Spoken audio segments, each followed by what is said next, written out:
SFI സംസ്ഥാന അധ്യക്ഷൻ M. ശിവപ്രസാദാണ് ഇന്ന് എനിക്കൊപ്പം ലീഡേഴ്സ് മോർണിംഗിലുള്ളത്. ശിവ, ഗുഡ് മോർണിംഗ്, സ്വാഗതം ഹലോ മലയാളത്തിലേക്ക്. ഗുഡ് മോർണിംഗ് മലയാള വർഷാരംഭ ആശംസകളും. Thank you, wish you the same. Shiva, ഇപ്പം ഞാൻ ഡയറക്റ്റ് ചോദ്യത്തിൽ നിന്ന് തന്നെ തുടങ്ങുകയാണ്. കാരണം ഒരു കലുഷമായ ഒരു സമയമാണ്. കാരണം പ്രത്യേകിച്ച് വിദ്യാർത്ഥികളെയൊക്കെ സംബന്ധിച്ചിടത്തോളം VC-യുടെ ഭാഗത്തു നിന്നുണ്ടാകുന്ന പ്രതികരണങ്ങൾ, ഇന്നിപ്പം SFIയുടെ മാർച്ചും ഒക്കെ പ്രഖ്യാപിച്ച് തിരുവനന്തപുരത്ത് നടക്കുന്ന ഒരു ദിവസം കൂടിയാണ്. ഇപ്പം നോക്കൂ, ഒരു സർവകലാശാല VC എന്നൊക്കെ പറയുമ്പോഴത്തേക്കും ഒരു വിദ്യാർത്ഥി സമൂഹത്തെ നയിക്കാൻ ബാധ്യസ്ഥപ്പെട്ട ഒരാൾ കൂടി എന്നാണ് നമ്മളൊക്കെ കണക്കാക്കി വരുന്നത്. അപ്പം അങ്ങനെയുള്ളൊരു VC-യുടെ ഭാഗത്ത് നിന്നും ഉണ്ടാകേണ്ട പ്രതികരണങ്ങളൊന്നുമല്ല മോഹനൻ കുന്നുമൽ എന്ന് പറയുന്ന കേരള VC-യുടെ ഭാഗത്തു നിന്നും ഉണ്ടാകുന്നത്. ഇതിനെ SFI എങ്ങനെയാണ് നോക്കുന്നത്?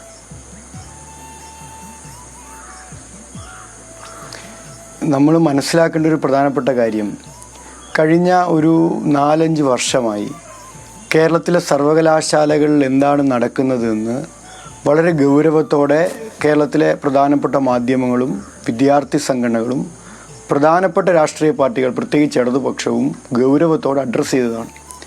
കേരളത്തിലെ സർവകലാശാലകളെ ടാർഗറ്റ് ചെയ്ത് രാജ്യത്ത് RSS ഒരു വലിയ ഓപ്പറേഷൻ നടത്തിക്കൊണ്ടിരിക്കുകയാണ്. കേരളത്തിലേക്ക് എങ്ങനെ കടന്നു വരണം എന്നതിന് വലിയ ഉപാധികളും അതോടൊപ്പം തന്നെ വലിയ പരീക്ഷണങ്ങളും RSS ദീർഘകാലങ്ങളായി നടത്തുന്നുണ്ട്. അതിൽ ഏറ്റവും പ്രധാനപ്പെട്ട ഒന്ന് സർവകലാശാലകളെ ടാർഗറ്റ് ചെയ്യുക എന്നുള്ളതാണ്. അതിനവർക്ക് കിട്ടിയ ഏറ്റവും പ്രധാനപ്പെട്ട നിയമത്തിലെ ഒരു പഴുത് എന്ന് പറയുന്നത്, നിയമസഭ പാസ്സാക്കിയ നിയമം അനുസരിച്ച് സർവകലാശാലയുടെ ചാൻസലർമാർ ഗവർണറാണ് എന്നുള്ളതാണ്. ഗവർണറെ നിയമിക്കുന്നത് സ്വാഭാവികമായി കേന്ദ്ര ഗവൺമെൻറ്റാണ്. ആ പഴുത് ഉപയോഗപ്പെടുത്തിയാണ് കേരളത്തിലെ സർവകലാശാലകളിൽ സംസ്ഥാന ഗവൺമെൻറ് ഫണ്ട് ചെയ്യുന്ന യൂണിവേഴ്സിറ്റികളിൽ ആ ഗവൺമെൻറ്റിൻ്റെ കൺസെൻ്റ് ഇല്ലാതെ ഹാർഡ് കോർ RSSകാരെയോ അധികാരമോഹികളായി RSSലേക്ക് കടന്നു വരാൻ ആഗ്രഹിക്കുന്നവരെയോ വൈസ് ചാൻസലർമാരായി നിയമിക്കുക എന്നുള്ളത്. മോഹനൻ കുന്നുമൽ ഇതിൻ്റെ 2ാമത്തെ പട്ടികയിൽപ്പെട്ട ആളാണ്. അയാൾ ബോൺ RSS ഒന്നുമല്ല.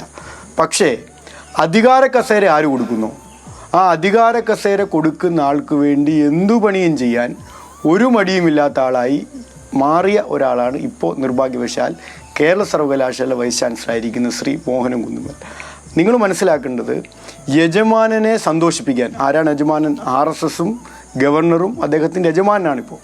ആ യജമാനനെ സന്തോഷിപ്പിക്കാൻ തന്നാൽ കഴിയുന്ന എന്തെല്ലാം ചെയ്യാൻ കഴിയുമോ അതെല്ലാം നിരന്തരം ചെയ്താലേ താൻ ഇരിക്കുന്ന കസേര ഉറപ്പിക്കാൻ കഴിയൂ എന്നിടത്ത് നിന്നാണ് ചരിത്രബോധമില്ലാത്ത, മനുഷ്യത്വമില്ലാത്ത, വിദ്യാർത്ഥിപക്ഷമല്ലാത്ത, വിദ്യാർത്ഥികളോടോ സർവകലാശാലയോടോ അധ്യാപകരോടോ ഒരു പ്രതിബദ്ധതയും കാണിക്കാത്ത, കേരളം ഉയർത്തിപ്പിടിക്കുന്ന മതനിരപേക്ഷ കാഴ്ചപ്പാടിനോട് ലെവലേശം യോജിക്കാത്ത വിഭ്രാന്തജനകമായ പ്രസ്താവനകൾ കേരളത്തിലെ വൈസ് ചാൻസലർ തുടർച്ചയായി കേരള സർവകലാശാല വൈസ് ചാൻസലർ നടത്തിക്കൊണ്ടിരിക്കുന്നത്. RSS പരിപാടികൾ നിരന്തരം പോകുന്നു. ഒറ്റ ചോദ്യമുള്ള പ്രശ്നം, മോഹനൻ കുന്നുമൽ എന്ന വ്യക്തി ഏത് പരിപാടിക്കും പോയിക്കോട്ടെ, അയാൾക്ക് ഏത് ആശയത്തിലും വിശ്വസിക്കാം, അയാൾക്ക് ഏത് പ്രത്യയശാസ്ത്രത്തിലും വിശ്വസിക്കാം, ഏത് രാഷ്ട്രീയ പാർട്ടിയിലും പ്രവർത്തിക്കാം. പക്ഷേ സർവകലാശാലയുടെ വൈസ് ചാൻസലർ എന്ന് പറയുന്നത് ആ സർവകലാശാലയുടെ ഏറ്റവും ഉയർന്ന അധികാര പദവിയാണ്. അതൊരു മഹത്തരമായ പദവിയാണ്. അങ്ങനെ മഹത്തരമായ പദവിയിലിരുന്ന് RSS പോലെ ഏറ്റവും വലിയ വർഗീയ സംഘടനയുടെ പരിപാടിക്ക് നിരന്തരം പോവുക, പ്രസംഗിക്കുക എന്നുള്ളത് ആ കസേരയോടുള്ള അവഹേളനമാണ്. അതാ പ്രശ്നം. മോഹനൻ കുന്നുമൽ എന്ന വ്യക്തി പോകുന്നതിൽ ഞങ്ങൾക്ക് എന്താ പ്രയാസം? ആ കസേര അവഹേളിക്കുന്നതാണ് ഞങ്ങളുടെ പ്രശ്നം. പോയിട്ട് നടത്തുന്ന പ്രസംഗങ്ങളോ, കഴിഞ്ഞ ദിവസം നടത്തിയ പ്രസംഗം കേരളം മുഴുവൻ കേട്ടതല്ലേ? കുറേ നാൾ ഇവർക്കെല്ലാം പശുവായിരുന്നു മാതാവ്, നമ്മൾ കേട്ടതല്ലേ? കുറേ നാൾ കേരളത്തിനകത്തെ RSSൻ്റെ നേതാക്കന്മാർ പ്രസംഗിച്ച് നടന്നത് പശുവാണ് ഞങ്ങളുടെ മാതാവെന്നാണ്. അന്ന് VS ചോദിച്ച വളരെ ടിപ്പിക്കലായ ഒരു ചോദ്യമുണ്ട്. ഇന്ന് വേണമെങ്കിൽ ഒരു മീം എന്നൊക്കെ വിശേഷിപ്പിക്കാൻ കഴിയുന്ന ജെൻസി പ്രക്ഷോഭത്തിൽ ഉപയോഗിക്കാൻ കഴിയുന്ന നല്ലൊരു തഗ് ഡയലോഗ് എന്ന് VS ചോദിച്ചു. പശു നിങ്ങളുടെ മാതാവാണെങ്കിൽ കാള നിങ്ങളുടെ അച്ഛനാണോ എന്നാണ് അന്ന് VS ചോദിച്ചത്. ആ ചോദ്യം കേട്ട ശേഷം പിന്നെ പശുവിനെ പൊക്കി പിടിച്ച് കേരളത്തിനകത്ത് RSSൻ്റെ വലിയ പ്രചരണങ്ങളൊന്നും നടന്നില്ല. ഇപ്പോൾ ഭാരതത്തെ മാതാവായി ഉയർത്തി കാണിക്കാൻ, ഭാരതത്തെ മാതാവ് ഉയർത്തി കാണിക്കുന്നതിൽ ഒരു പ്രയാസവും ഞങ്ങൾക്ക് ആർക്കുമില്ല. ഭാരതമെന്ന നമ്മൾ ജീവിക്കുന്ന ഇന്ത്യയെ ഏത് സങ്കല്പത്തിലും ഇന്ത്യയിലെ ഒരു മനുഷ്യന് വിശ്വസിക്കാം. പ്രതിസ്ഥാനത്ത് വിശ്വസിക്കാം, മാതാവായി വിശ്വസിക്കാം, പിതാവായി വിശ്വസിക്കാം, ദൈവമായി വിശ്വസിക്കാം. അത് ഇന്ത്യക്കാരന്റെ അവകാശമാണ്. പക്ഷേ താൻ വിശ്വസിക്കുന്നത് പോലെ അല്ലെങ്കിൽ താൻ പദവിയുടെ ഒരു പ്രശ്നമാണ് ഇവിടെ പ്രധാനമായിട്ടും. ഇതിൽ ഞാൻ വേറൊരു കാര്യം ചോദിക്കുന്നത്, ഇപ്പം VC പദവിയുടെ രാഷ്ട്രീയവൽക്കരണം, അത് കേരളത്തിലെ സർവകലാശാലയിൽ VC നിയമനം മുതൽ അവരുടെ പ്രവർത്തനം വരെ രാഷ്ട്രീയ തർക്കങ്ങളുടെ ഭാഗമാകുന്ന ഒരു സാഹചര്യമുണ്ടല്ലോ. ഇപ്പം ഇവിടെ ഈ വിവാദ പരാമർശത്തിൽ പോലും ഉന്നത വിദ്യാഭ്യാസ വകുപ്പിന്റെ കാര്യമായ ഇടപെടലൊന്നും നമ്മൾ കണ്ടിട്ടില്ല. ഇതായിരുന്നില്ലല്ലോ തെരഞ്ഞെടുപ്പിന് മുമ്പ് കേരളത്തിലെ ഒരു ഭാഗം വരുന്ന മാധ്യമങ്ങളും ഇടതുപക്ഷത്തെ ശക്തമായി വിമർശിക്കാൻ വേണ്ടി ബോധപൂർവം വ്യാജപ്രചരണങ്ങൾ നടത്തിക്കൊണ്ടിരുന്നവരും പറഞ്ഞുകൊണ്ടിരുന്നത്. ഇടതുപക്ഷത്തിൻ്റെ ശബ്ദത്തിന് അത്ര ഖനമില്ല എന്നാണ് കഴിഞ്ഞ നിയമസഭാ തെരഞ്ഞെടുപ്പിന് മുമ്പ് നമ്മൾ കേട്ട ഏറ്റവും പ്രധാനപ്പെട്ട വിമർശനം. ഇപ്പോൾ ഒന്ന് ഉറക്കെ കരയാൻ കേരളത്തിലെ സർക്കാരിൽ ആരെങ്കിലും അവശേഷിക്കുന്നുണ്ടോ? ഈ സർവകലാശാല വൈസ് ചാൻസലർമാർ ഓരോരുത്തരായി MG സർവകലാശാല വൈസ് ചാൻസലർ ഓരോ ദിവസവും അങ്ങോട്ട് RSS ഓഫീസിലേക്ക് വിളിച്ച് RSS പരിപാടികൾക്ക് പോയിക്കൊണ്ടിരിക്കുന്നു. കേരള സർവകലാശാല വൈസ് ചാൻസലർ ഓരോ ദിവസവും RSS പറയുന്ന പരിപാടിക്ക് അദ്ദേഹത്തിൻ്റെ ഔദ്യോഗിക വാഹനത്തിൽ കറങ്ങി നടക്കുന്നു. നിങ്ങൾ ഈ ചെയ്യുന്നത് തെറ്റാണ്. നിങ്ങൾ അവിടെ പോയി നടത്തിയ പ്രസംഗം കേരളത്തിന് യോജിച്ചതല്ല.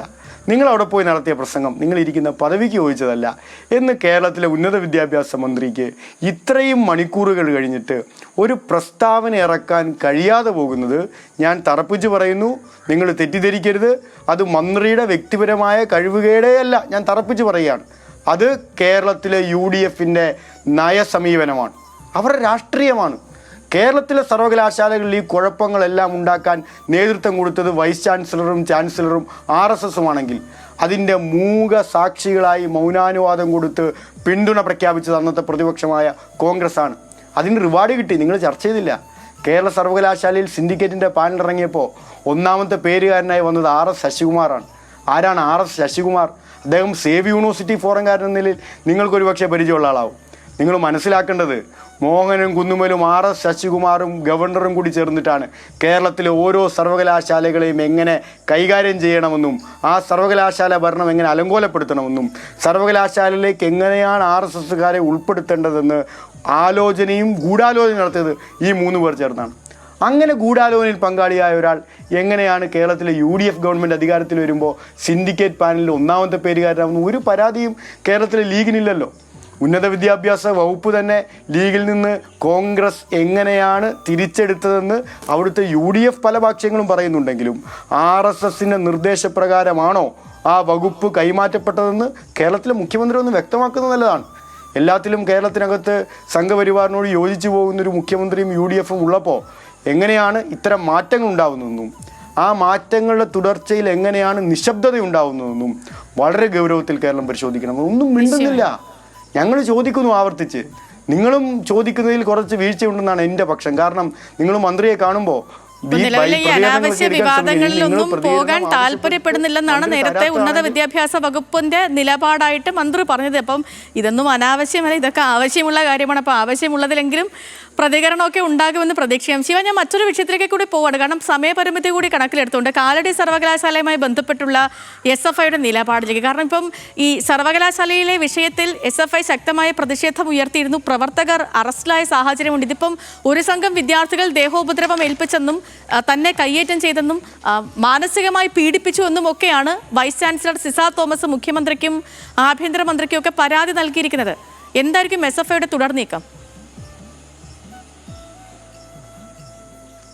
ഇതിലൊരു വിശദമായിട്ടൊരു ഭാഗം പറയേണ്ടത്, 29 ദിവസമായി കേരളത്തിലെ പ്രധാനപ്പെട്ട സർവകലാശാലയായ കാലടി സർവകലാശാലയിൽ വിദ്യാർത്ഥി സമരം നടന്നുകൊണ്ടിരിക്കുകയാണ്. 29 ദിവസമായി തുടരുന്ന വിദ്യാർത്ഥി സമരത്തിൻ്റെ പ്രധാനപ്പെട്ട ആവശ്യം സർവകലാശാലയിൽ വൈസ് ചാൻസലർ വരണം, വിദ്യാർത്ഥി വിഷയങ്ങൾ കേൾക്കണം. അല്ലാതെ ഡൊണാൾഡ് ട്രംപ് രാജിവെക്കണമെന്നോ സാർവദേശീയമായി കമ്മ്യൂണിസ്റ്റുകാർ നിങ്ങളെല്ലാം കുറ്റപ്പെടുത്തുന്ന പോലെ ഏതെങ്കിലും ദേശീയ വിഷയങ്ങൾ ഉയർത്തിയിട്ടല്ല അവിടുത്തെ വിദ്യാർത്ഥികൾ സമരം ചെയ്യുന്നത്. തികച്ചും അക്കാഡമിക്കായ ആവശ്യങ്ങളാണ്. ഞാൻ നേരിട്ട് ആ സമരത്തിൽ പോയ ആളാണ്. മ്യൂസിയോളജി ഡിപ്പാർട്ട്മെൻ്റ് എന്നൊരു ഡിപ്പാർട്ട്മെൻ്റ് ഉണ്ട് അവിടെ. അവിടുത്തെ കുട്ടികൾ നേരിട്ട് എന്നോട് സംസാരിച്ചു. നിങ്ങൾ മനസ്സിലാക്കേണ്ടത് ഒറ്റ അധ്യാപകനാണ് അവിടെ ആ 2 ഇയറിൽ പഠിക്കുന്ന PGക്ക് പഠിക്കുന്ന വിദ്യാർത്ഥികളെ എല്ലാ വിഷയങ്ങളും പഠിപ്പിക്കുന്നത്. എന്താ പ്രശ്നം എന്നറിയോ? ഗസ്റ്റ് അധ്യാപകനെ നിയമിക്കുന്നതിൽ യോഗ്യത തീരുമാനിക്കുന്നതിൽ തർക്കമാണ്. ഒറ്റ തർക്കമേ ഉള്ളൂ. പന്മന സെൻറ്ററിൽ ഒറ്റ പെർമനൻ്റ് അധ്യാപകനാണ് വിദ്യാർത്ഥികളെ പഠിപ്പിക്കാനുള്ളത്. ഒരു സർവകലാശാലയിലെ വിദ്യാർത്ഥികൾ അധ്യാപകർക്ക് വേണ്ടി സമരം നടത്തുന്നു. ക്ലാസ് മുറികളുടെ അപാകതയെ ചൂണ്ടിക്കാണിച്ച് സമരം നടത്തുന്നു. അവരുടെ ഡിപ്പാർട്ട്മെൻറ്റുകളിൽ അവർക്കുള്ള സൗകര്യങ്ങൾ തുറന്നു കൊടുക്കാത്തതിനെ സംബന്ധിച്ച് സമരം നടത്തുന്നു. ഈ സമരത്തെ ഒരു നിലയ്ക്ക് മുകളിലേക്ക് എടുക്കാത്ത സമീപനം അവിടുത്തെ അധികാരികൾ സ്വീകരിക്കുകയാണ്. അവിടുത്തെ വൈസ് ചാൻസലർ, ഞാനൊരു കാര്യം പറയാം, ജൂലൈ 17-ാം തീയതി സിൻഡിക്കേറ്റ് കൂടാൻ വന്ന ശേഷം പിന്നെ വൈസ് ചാൻസലർ വന്നത് ഓഗസ്റ്റ് മാസം 13-ാം തീയതി, കഴിഞ്ഞ ദിവസം ആ പ്രശ്നം നടന്ന ദിവസം. എന്താ അവിടുത്തെ പ്രശ്നം? ഇപ്പോൾ അവിടെ ഉണ്ടായ പ്രശ്നത്തിൻ്റെ പേരിൽ കേരളത്തിലെ മുഴുവൻ വൈസ് ചാൻസലർമാരും ഒന്നിച്ച് പ്രസ്താവനയൊക്കെ ഇറക്കില്ല. അവർ ഒന്നിക്കുന്നതിൽ ഞങ്ങൾക്ക് വളരെ സന്തോഷമുണ്ട്. കേരളത്തിലെ വൈസ് ചാൻസലർമാരും അക്കാഡമിക് സമൂഹവും ഒന്നിക്കുന്നതിലും കൈകോർക്കുന്നതിലും ഞങ്ങൾക്ക് സന്തോഷമുണ്ട്. പക്ഷേ അങ്ങനെ കൈകോർക്കുമ്പോൾ അതിൻ്റെ വസ്തുതയെപ്പറ്റി അന്വേഷിക്കാൻ കേരളത്തിലെ പരമോന്നത പദവിയിലിരിക്കുന്ന ഈ വൈസ് ചാൻസലർമാർ തയ്യാറാവണ്ടേ? ഇപ്പോൾ അവിടെ ഒരു സമരമുണ്ടായി. ആ സമരത്തിൻ്റെ ഭാഗമായി തിയേറ്റർ വിദ്യാർത്ഥികൾ പ്രതീകാത്മകമായ ഒരു നാടകം അവതരിപ്പിച്ചു. എന്താ നാടകം? ആ നാടകത്തിനകത്ത് അവിടെ ഡ്രാമ സ്കൂളിലെ വിദ്യാർത്ഥികൾക്ക് പഠിക്കുന്നതിനാവശ്യമായ ഡ്രാമ ലൈറ്റ് അത് കേടായി. ആ കേടായ ലൈറ്റിന് അന്തിമോപചാരം അർപ്പിച്ചൊരു നാടകം അവിടെ ആചരിക്കപ്പെട്ടു.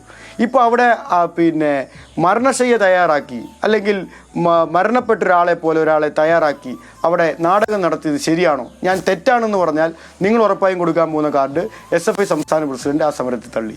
ഇനി അതല്ല ഞാൻ പറയുന്നത്, ആ സമരം ശരിയായിരുന്നു എന്ന് ഞാൻ പറഞ്ഞാൽ നിങ്ങൾ കൊടുക്കാൻ പോകുന്നത് ആ സമരത്തെ SFI സംസ്ഥാന പ്രസിഡന്റ് ന്യായീകരിച്ചു എന്നാണ്. ഇതിനകത്തെ വസ്തുതയിലേക്കാണ് നിങ്ങൾ വിരൽ ചൂണ്ടുന്നത്. എന്താണ് അവിടെ വിദ്യാർത്ഥികൾ ഏറ്റെടുത്ത സമരം? അവർ ഒരിക്കലും സിസ തോമസിന് അങ്ങനെ ഒരു ശവമഞ്ചമോട് ഒരുക്കിയിട്ടില്ല. ആ മേഡത്തിന് എന്തെങ്കിലും കൺഫ്യൂഷൻ ഉണ്ടെങ്കിൽ ആ കൺഫ്യൂഷൻ തീർക്കാൻ അവിടുത്തെ വിദ്യാർത്ഥികൾ തയ്യാറാണ്. നിങ്ങൾ ആ സമരത്തിൻ്റെ വിഷ്വൽ മുഴുവൻ പരിശോധിച്ചാൽ, ആ പുറത്തുവന്ന ദൃശ്യങ്ങൾ പരിശോധിച്ചാൽ, ആ ഡ്രാമ ലൈറ്റിനാണ് അവർ ആ നിലയിൽ ഒരു നാടകാവിഷ്കാരം എന്ന നിലയിൽ ഒരു സമരൂപം ആവിഷ്കരിച്ചു. ഇനി ആ സമരൂപം തെറ്റാണ് എന്നൊരു വിമർശനം വന്നാൽ അത് പരിശോധിക്കാൻ ഞങ്ങൾ തയ്യാറാണ്, ഞങ്ങൾക്കൊരു മടിയുമില്ല. പക്ഷേ അതിനെ വക്രീകരിച്ച് അവതരിപ്പിക്കുന്നത് ശരിയാണോ? തെറ്റായ നിലയിൽ ചിത്രീകരിച്ച് ഒരു സമരത്തെ സമരമായി കാണണ്ടേ? ഞാൻ 2 FIR നിങ്ങളുടെ ശ്രദ്ധപ്പെടുത്താം. സമരം ഉണ്ടായ ദിവസം 13-ാം തീയതി പോലീസ് ഒരു FIR എടുത്തു. ആ FIR-നകത്ത് പറയുന്നത് വിദ്യാർത്ഥികൾ ഉപരോധിച്ചു, വൈസ് ചാൻസലർ തടഞ്ഞതിൻ്റെ പേരിൽ അവിടെ സംഘർഷം ഉണ്ടായി. സംഘർഷത്തെ തുടർന്ന് പോലീസ് പിരിഞ്ഞു പോകാൻ പറഞ്ഞിട്ട് വിദ്യാർത്ഥികൾ പിരിഞ്ഞു പോയില്ല. സത്യസന്ധമായ 13-ാം തീയതി FIR. 16-ാം തീയതി ഒരു FIR ഉണ്ടാകുന്നു. എന്താ FIR? 16-ാം തീയതി FIR-ലേക്ക് വരുമ്പോൾ സിസ തോമസ് എന്ന വൈസ് ചാൻസലറിന് മൃഗീയമായ അക്രമമേറ്റു എന്ന് സിസ തോമസ് തന്നെ പരാതി കൊടുക്കുകയാണ്. അക്രമമേറ്റ് അദ്ദേഹം ഏത് ആശുപത്രിയിലാണെന്ന് ഞങ്ങളെ അറിയിച്ചാൽ ആപ്പിളും ഓറഞ്ചുമായി പോകാൻ ഒരു പടിയും കേരളത്തിൽ SFIക്ക് ഇല്ല. ഞാൻ നിങ്ങളുടെ ചാനലിലൂടെ അവരെ അറിയിക്കുകയാണ്. പക്ഷേ എന്താ പ്രശ്നം? അവിടെ മാധ്യമങ്ങൾ ഉണ്ടായിരുന്നില്ലേ? CCTV ഉണ്ടായിരുന്നില്ലേ? പോലീസ് ഉണ്ടായിരുന്നില്ലേ? അങ്ങനെ ഒരു അക്രമം അവിടെ വെച്ച് സിസ തോമസിന് SFIക്കാരുടെ കയ്യിൽ നിന്ന് നേരിടേണ്ടി വന്നിട്ടുണ്ടായിരുന്നെങ്കിൽ അവരെ ആശുപത്രിയിൽ അഡ്മിറ്റ് ചെയ്യുമായിരുന്നല്ലോ. ആ പോലീസിൽ വിഷ്വൽസ് കിട്ടുമായിരുന്നല്ലോ. പോലീസ് അങ്ങനെ തന്നെ 13-ാം തീയതി കേസെടുക്കുമായിരുന്നല്ലോ. നിങ്ങൾ മാധ്യമങ്ങൾ ആ വിഷ്വൽസ് കൊടുക്കുമായിരുന്നല്ലോ. അങ്ങനെ ഏതെങ്കിലും വിഷ്വൽ ഒരു SFI പ്രവർത്തകൻ സിസ തോമസിനെ അങ്ങോട്ട് പോയി ആക്രമിക്കുന്നത് നിങ്ങളുടെ മാധ്യമ ലൈബ്രറിയിൽ ഉണ്ടോ? പിന്നെ എവിടെ നിന്ന് ഈ അക്രമം വന്നു? നമ്മുടെ കോളേജിലൊക്കെ ഈ ബാച്ച് വൈസ് ചിലപ്പോൾ വഴക്കൊക്കെ ഉണ്ടാവാറുണ്ട് വിദ്യാർത്ഥികൾ തമ്മിൽ. അങ്ങനെ ബാച്ച് വൈസ് വിദ്യാർത്ഥികൾ തമ്മിൽ വഴക്കുണ്ടാക്കുമ്പോൾ, ആക്രമിച്ചു എന്ന് പറഞ്ഞ് കേസ് കൊടുക്കുമ്പോൾ കേസിന് ഒരല്പം എരിയും പുളിയും ഉണ്ടാവാൻ വേണ്ടി നന്നായി വാചകങ്ങൾ വിദ്യാർത്ഥികൾ പരാതിയിൽ എഴുതി കയറ്റാറുണ്ട്. പക്ഷേ ഒരു വൈസ് ചാൻസലർ അങ്ങനെ എരിവും പുളിയും ഒരു പരാതിക്കകത്ത് ചേർത്ത് എഴുതി കയറ്റി വിദ്യാർത്ഥികളെ അറസ്റ്റ് ചെയ്യിപ്പിക്കുന്നത് ശരിയാണോ? ആ വൈസ് ചാൻസലർ പദവിക്ക് ചേരുന്നതാണോ? അദ്ദേഹം പരിശോധിക്കേണ്ടതാണ്. പക്ഷെ ഒരു കാര്യത്തിൽ ഞങ്ങൾ സന്തോഷിക്കുന്നു. എന്താണെന്നറിയോ? ഒരു മാധ്യമങ്ങളുടെ മുന്നിലും പ്രതികരിക്കാത്ത വൈസ് ചാൻസലർ ഈ വിഷയത്തിൻ്റെ പേരിൽ മാധ്യമങ്ങൾക്ക് മുന്നിൽ വന്ന് ഗംഭീര ഒരു പ്രതികരണം നടത്തിയതിലും മുഴുവൻ അക്കാഡമിക് നേതാക്കന്മാർ ഈ വിഷയത്തിൽ ഒന്നിച്ചാൽ ഞങ്ങൾ വ്യക്തമാണ്. നിലപാട് വ്യക്തമാണ്. സമയപരിമിതി കൊണ്ട് മാത്രം ഞാൻ ഇടപെടുന്നതാണ്. ഈ വിഷയങ്ങളിലൊക്കെ SFIയുടെ നിലപാട് വളരെ ശക്തമാണെന്നും വ്യക്തമാണെന്നും മനസ്സിലാകുന്നു. ഒരുപാട് സന്തോഷം ശിവ, ഞങ്ങൾക്കൊപ്പം ജോയിൻ ചെയ്തതിന്. നല്ലൊരു ദിവസം ആശംസിക്കുന്നു. മാത്രമല്ല, ഒരു പുതിയ വർഷത്തിന്റെ, മലയാള വർഷത്തിന്റെ തുടക്കമാണ്. ഈ വർഷം കൂടി ഗംഭീരമാവട്ടെ. അതെ, ഈ വർഷത്തിനൊരു വാശിയുണ്ട്. ലുങ്കിവാലകളുടെ ഓണമാണ് ഈ വർഷം. അതെ അതെ അതെ, ലുങ്കിവാലകളുടെ ഓണം കൂടിയാണ്. അതെ, ഇനി ഓണം നിരോധിക്കപ്പെട്ടില്ലെങ്കിൽ നമുക്ക് ഇനിയും ഓണം ആഘോഷിക്കാം. ഉറപ്പായും.